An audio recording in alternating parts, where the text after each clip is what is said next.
एक ऐसे लड़के की कल्पना करें जिसने भारी चुनौतियों का सामना किया और लाखों लोगों के लिए आशा की किरण बन गया। ये रतन टाटा की कहानी है। लचीलापन, दूरदर्शिता और बदलाव लाने की अटूट प्रतिबद्धता की कहानी।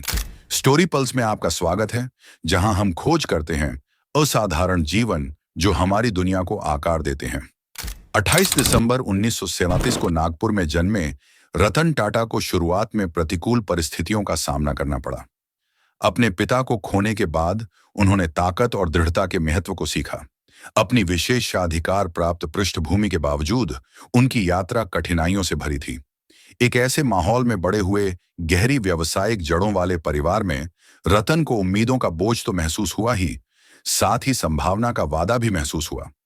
मुंबई में कैथेड्रल और जॉन कॉनन स्कूल में अध्ययन करने के बाद रतन ने कॉर्नेल विश्वविद्यालय में वास्तुकला और संरचनात्मक इंजीनियरिंग की पढ़ाई की। यहाँ उन्होंने न केवल डिजाइन के लिए अपने जुनून की खोज की, बल्कि भविष्य के लिए एक व्यापक दृष्टिकोण भी खोजा। अमेरिका में उनके अनुभवों ने उनकी आंखें खोल दी। भारत से परे दुनिया में नव प्रवर्तन की इच्छा जागृत हो रही है। 1962 में भारत लौटकर रतन टाटा स्टील में शामिल हो गए, जहां उन्होंने अपने कौशल को निखारा और अपनी विरासत को आकार देना शुरू किया। 1991 में वह अध्यक्ष की भूमिका में आ गए। ऐसे समय में जब भारत आर्थिक सुधार के कगार पर था, रतन ने देखा एक अवसर न केवल एक समूह का नेतृत्व करने का, बल्कि इसे एक नए युग के लिए फिर से परिभाषित करने का भी। रतन टाटा का कार्यकाल साहसिक नवाचारों द्वारा चिह्नित किया गया था। 1998 में टाटा इंडिया का लॉन्च एक कार से कहीं अधिक था। यह भारतीय सरलता का एक बयान था। टाटा कंसल्टेंसी सर्विसेज की स्थापना ने समूह को एक वैश्विक आईटी पावर हाउस के रूप में स्थापित किया। लेकिन ये जीत संघर्ष के बिना नहीं रहे, क्योंकि रतन को परिवर्तन के प्रतिरोध और आलोचकों के संदेह का सामना करना पड़ा। 2008 में जैगुआर लैंड रोवर के अधिग्रहण के साथ रतन का दृष्टिकोण विश्व स्तर पर फैल गया। इस साहसिक कदम ने टाटा समूह को एक वैश्विक खिलाड़ी में बदल दिया। फिर भी उनका दिल परोपकार में निहित रहा। रतन का मानना था कि व्यावसायिक सफलता को सामाजिक भलाई में तब्दील होना चाहिए। उनकी प्रतिबद्धता, शिक्षा, स्वास्थ्य सेवा और ग्रामीण विकास टाटा की विरासत का मुख्य सिद्धांत बना हुआ है।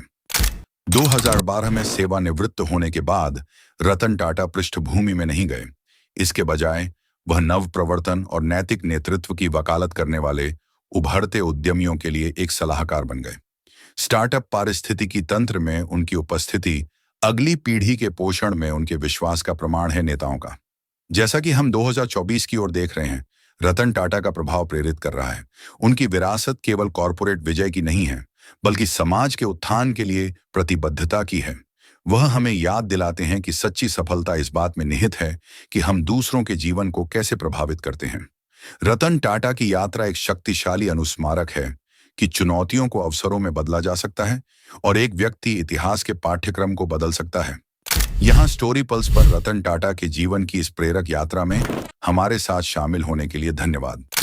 अगर आपको इस कहानी से प्रेरणा मिली है, तो कृपया अधिक मनोरंजक कहानियों के लिए स्टोरी पल्स को लाइक, शेयर और सब्सक्राइब करें। रतन टाटा की यात्रा का कौन सा पहलू आपको सबसे ज्यादा प्रभावित करता है? नीचे टिप्पणियों में अपने विचार साझा करें।